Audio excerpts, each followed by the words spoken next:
Welcome back. Our conversations continue here at Davos 2024. As I've been telling you, the two key questions that the World Economic Forum is asking business leaders who are attending the summit this year is whether 2024 is likely to be a year of a perma-crisis, or we are likely to see a resolution, resilience and recovery. Well, let me put those questions to Ken Rogoff, who joins us as always here on Davos 2024. Mr. Rogoff, many thanks. A Happy New Year. Thanks very much for joining us here in Davos again. So the answer to those questions? Well, I mean, the first thing to say is 2023 was better than I think most of us imagined. I wasn't one of those saying there'll absolutely be a recession, but it's surprising to have interest rates go up that much and not have that happen. So all you can say about 2024 is it probably is not going to be as good as 2023. And the volatilities around geopolitical events, the still high interest rates, inflation hasn't come down, is still pretty considerable. But I have to be sobered by, look at 2023, which could have been a lot worse. Yeah, and it didn't turn out to be as bad as people were expecting to be. We didn't have the recession in the US, even though, as you point out, we had record high interest rates. But on interest rates, you believe that even with inflation coming down, we're likely to see rates continue to be higher for longer? Well, I do believe that. I've been writing about this really for a decade, that they fell off a cliff after the financial crisis, and people would come up with these after-the-fact rationales. Oh, you know, demographics, people are getting older. We're never inventing anything again. This is going to be forever. It's summarized in my brilliant colleague Larry Summers' Secular Stagnation. I never bought it. And my own academic work on this shows that we get these interest rate cycles, but they tend to go away after a time. So I think we're going to be looking at interest rates that are more normal, but not necessarily what people had gotten used to. So put it a different way, inflation's coming down.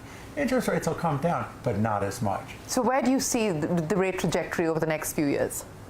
Well, I mean, I think looking at the long end, you know, the 10-year rate, I think it's probably going to be in the 4 to 4.5 range for the United States, and inflation adjusted, maybe, you know, 1.5 to 2 in there.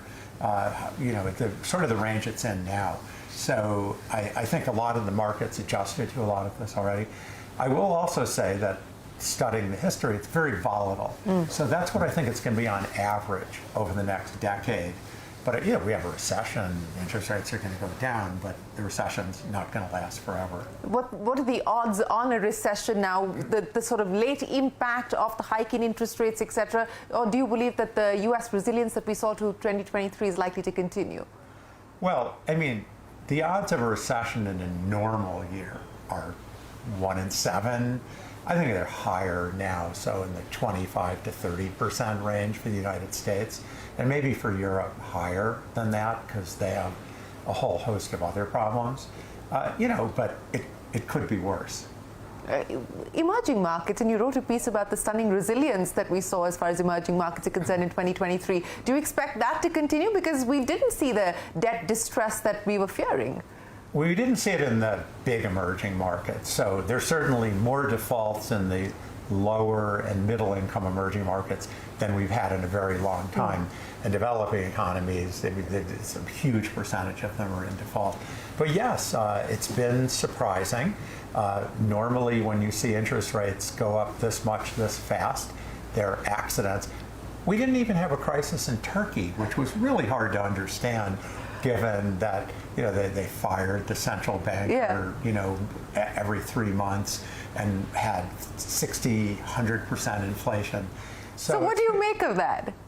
Well, I mean, you know, some of it is that the emerging markets have taken to heart some of the so-called Washington consensus, which, you know, politically they don't, but more conservative fiscal policy, more conservative monetary policy, and probably their own element, which is a lot of reserves.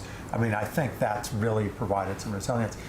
But You know, it's been lucky. I mean, I'm not sure we're going to go through another year without seeing a major emerging market or two have a big problem. Well, we will have to wait to see what pans out on that front. But let's talk about India and the outlook for India. I mean, here the mood continues to be fairly bullish as far as India is concerned. What's your take?